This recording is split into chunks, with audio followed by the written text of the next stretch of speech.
The absolute silence of the Labor Day weekend morning hit me instantly when I woke up in my childhood bedroom, carrying only the dull hum of the refrigerator because my entire family had vanished. For 2 full weeks, they had acted like a band of conspirators, whispering behind closed kitchen doors and cutting off their sentences the second I walked into their line of sight. Whenever I pressed for answers, my mother simply smiled warmly and told me to wait patiently, making me feel like a breathtaking surprise was quietly being constructed just for me.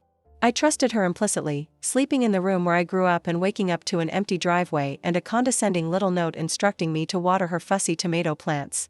By noon, my phone pinged with a notification that shattered my trusting illusion, revealing an Instagram story posted by my sister featuring the family laughing at our lake house above a devastating caption. "Best trip ever when she is not around," it read, cutting straight through my chest with a cold blade of realization that I was never invited at all.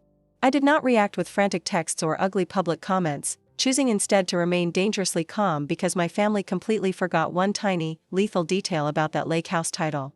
Let me step back and explain the foundation of my life in that quiet Pennsylvania town, where I run a modest accounting service built entirely on precision, quiet reliability, and absolute honesty. Ever since my father suffered a fatal heart attack 5 years ago, I naturally slid into the role of the ultimate family fixer, paying every hidden bill, organizing medical schedules, and absorbing every crisis without a single complaint. My mother orchestrated our lives like a theatrical director, while my siblings enjoyed the financial safety net I silently provided, always expecting me to handle whatever messy paperwork they pushed across my desk. Sunday family dinners routinely ended with someone handing me a stack of demands accompanied by the phrase that I would just take care of it.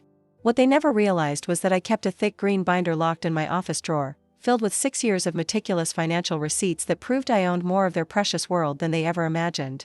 The warning signs had been flickering for weeks, disguised as mysterious phone calls, sudden silences, and strict instructions to keep my calendar entirely clear for the holiday weekend. I had willingly rearranged major client meetings and sacrificed non-refundable conference tickets because the prospect of someone finally celebrating me felt intoxicating after years of unrewarded labor.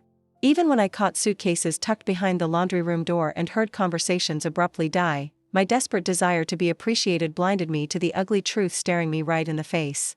My mother even kissed my forehead the night before, whispering her final warning not to make any plans, ensuring I would remain fast asleep while they executed their cowardly escape. Standing in that pristine kitchen holding her dismissive note, I realized I was never treated like a cherished daughter, but rather like an unpaid property manager left behind to tend the garden. The cold numbness that settled over my bones was far more powerful than anger, signaling the exact moment my tolerance for exploitation officially expired. I walked away from that spotless kitchen, left the watering can sitting full on the porch, and drove straight back to my apartment to plot my next moves with surgical precision.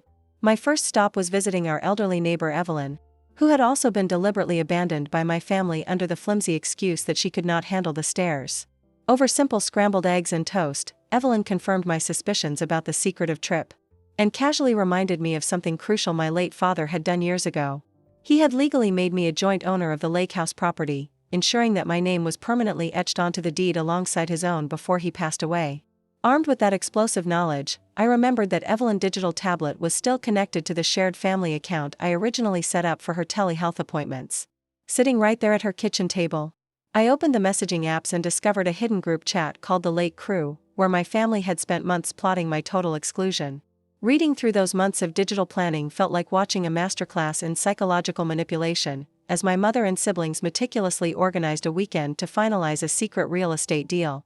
Their primary objective was selling my father-beloved lake house behind my back to fund my brother's new business venture and split the profits among themselves without my interference. They specifically left me behind because they knew my professional background would force me to do the math out loud, exposing their shady transaction before it could ever take root. They had even used a financial budget template I personally created years ago to calculate how much cash each of them would pocket from the illegal sale of my inheritance. The chat logs proved my mother deliberately lied to my face about my work schedule, framing my supposed absence as a personal choice to protect her fragile narrative. Closing the tablet, I pulled my green binder from my office shelf and tallied up every single out-of-pocket expense I had poured into that property over 6 years. The grand total exceeded $61,000, every single penny paid entirely out of my own business account while my family treated my hard work like an endless ATM. On Sunday night, while my family gathered north for their clandestine real estate meeting, I drafted a formal email to the realtor representing the property with the calm precision of a seasoned auditor.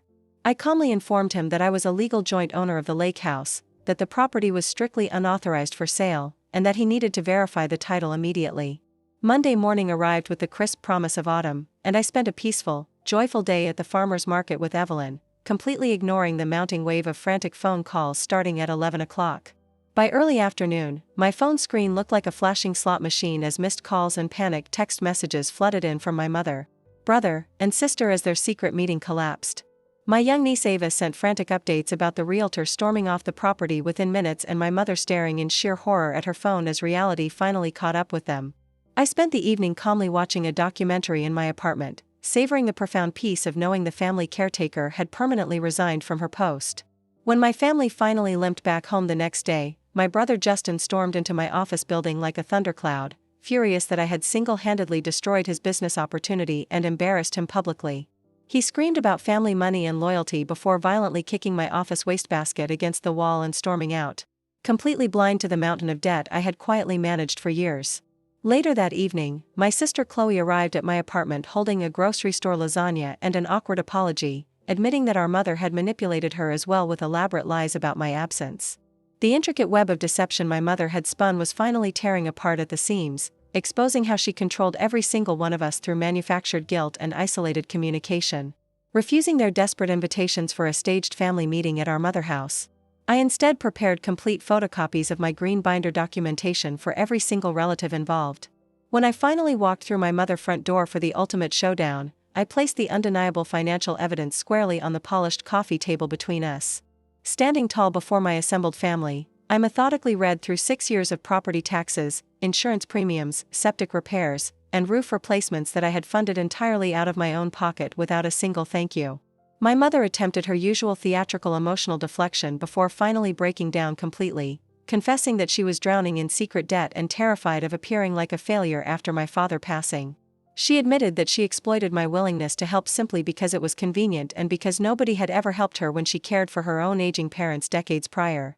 When my greedy relatives realized the legal documentation was utterly airtight, they instantly pivoted to offering me a full refund out of the upcoming sale proceeds if I just signed the deed over.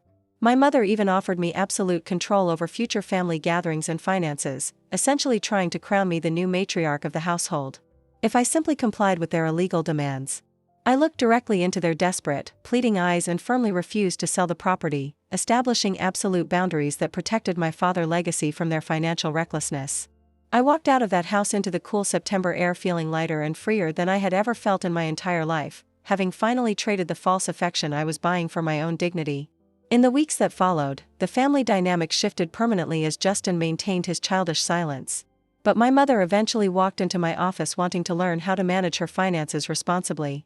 She secured a part-time job at the local fabric store and started a modest repayment plan toward what she owed me, slowly learning what true accountability looked like without relying on exploitation. By the time the next Labor Day arrived, I woke up in the master bedroom of the lake house as the sun cast a golden glow over the quiet water, sipping coffee from my father-old mug in complete peace.